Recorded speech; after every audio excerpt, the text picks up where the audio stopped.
These boys are really just the fitting chaos sprinkles on top of the panic cake. I cannot get over the fact that my one normal cat that I said was normal is my fault. I said it out loud. Just moving on, okay? They both had their neurologic neurology recheck appointments last week. So let's get into it, starting with Moose. He said, hey, I just wanted to join the party. I was the odd one out. How can you blame me? Yes, it was a cruel prank and an expensive one. But his inner ear infection has cleared up. However, he did test positive for calicivirus. But he wasn't sick. What do you mean? Well, viruses can stay in their system even after they have overcome the initial symptoms. Or sometimes those symptoms present in very odd and not per usual ways. And sometimes virus can say, hey, let's put some more pressure on the brain. We all need that, right? And all the delicate little nerve ways that go through there. And so it is said that calicivirus is the source of his sudden neurological issues. However, I'm still suspicious that this was all a planned out prank. And I said, this has been too much brain for my brain. My brain is mush right now. And so I need to explain this, but I can't. So Mary, take it away. What's up, guys? It's Dr. Mary. Let's talk about some science. Sometimes the world makes sense with science and logic and facts, and sometimes it doesn't. And then sometimes we're in this weird hazy middle where science, logic, fact, and a little bit of fairy magic seems to do the trick. When we talk about little Moosey Moose here, he went from a regular kitty to a uh-oh spaghetti-o wonka-donk special. In the matter of what seemed like moments. How could this possibly happen? He was healthy and then he wasn't. Well, here's the thing. Sometimes what appears to be healthy isn't actually healthy and is in fact unwell.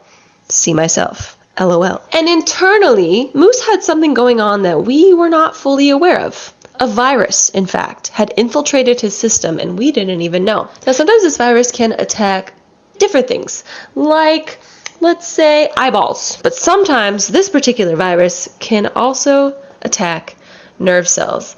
And in this case, it said, you know what sounds good? A little neurological problem. That's what Megan needs. And so the virus that was hiding inside of Moose decided to unhide itself in the nervous system. Therefore, overnight, Moose went from totally fine to uh-oh spaghetti-o wonka-donk special because of virus. Viruses. Is that good enough? So at this point, is Moose permanently like this? Maybe. It's kind of up to Moose and his nerve cells at this point. But what matters to me is that he is now happy and healthy and cleared for adoption after we get him neutered. And he's got the perfect partner in crime for this, honestly. So let's talk about Goose, the real chaos child. As you know, Goose would do what I called turning on and then turning off. Goose on, goose off. Goose on, goose off, goose on, goose off. And this repeated his whole life, except it was really unpredictable in pattern, and when the off period started getting longer, I was a little uncomfy with that. We had talked about the possibility of it being narcolepsy, however, it wasn't entirely matching any sort of pattern that you would typically see. And he still had zero depth perception. Boy could not take a singular step upwards. Completely floor-bound until right when I was getting very, very worried. I was not liking the lengths of time that these off periods would go on for. Goose did a reboot, and one morning he woke up on, and he woke up updated. It was the wee hours of the morning, and Goose was on my bed. We're talking a good 2 feet off the ground here. I was in disbelief. And then he got down, and then he started going up and down the stairs and making sure that I watched every step. Like, this was the most incredible day of his life. He has figured out the up and down, a new meaning to what it is to be a cat. And his vision was so much better. He was chasing a laser pointer.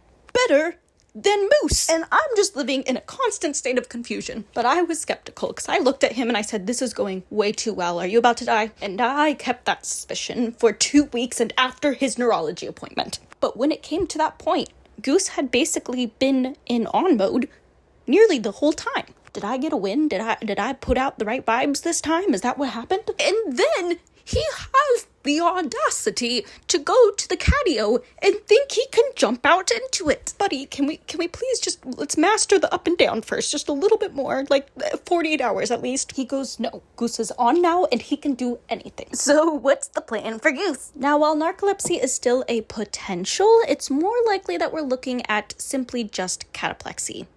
Simply. Yes, you heard that correctly, cataplexy. Now, would you like to know what the treatment is for that? Yes, you would. Now, this type of condition would not actually show up on an MRI, and so we likely are not going to move forward with that unless something changes. What we could do is a medication trial, which would be Adderall. One of us one of us. No, actually, I don't want to put Goosey on Adderall until we know that we have to, and he's doing so well right now, so we're gonna let him grow, and we're gonna get him to his neuter, and then we'll reassess that situation. Ideally, I'd rather not. However, it would be really freaking funny and on point. So he has a recheck scheduled again in 1 month, and we'll take it from there. Goose and Moose are a pain in my caboose. Also, if you care about kitties like Goose and Moose or about my caboose, we are a 501c3 nonprofit organization, and we are trying to open a facility, but we need $5 monthly donors to help us pay rent. If you are willing to become one, or even just a $1 monthly donor, that would be amazing, because you guys are what makes this all possible and gives them their chance to tell their stories, even if they are a pain in my caboose. I think you see why they're worth it.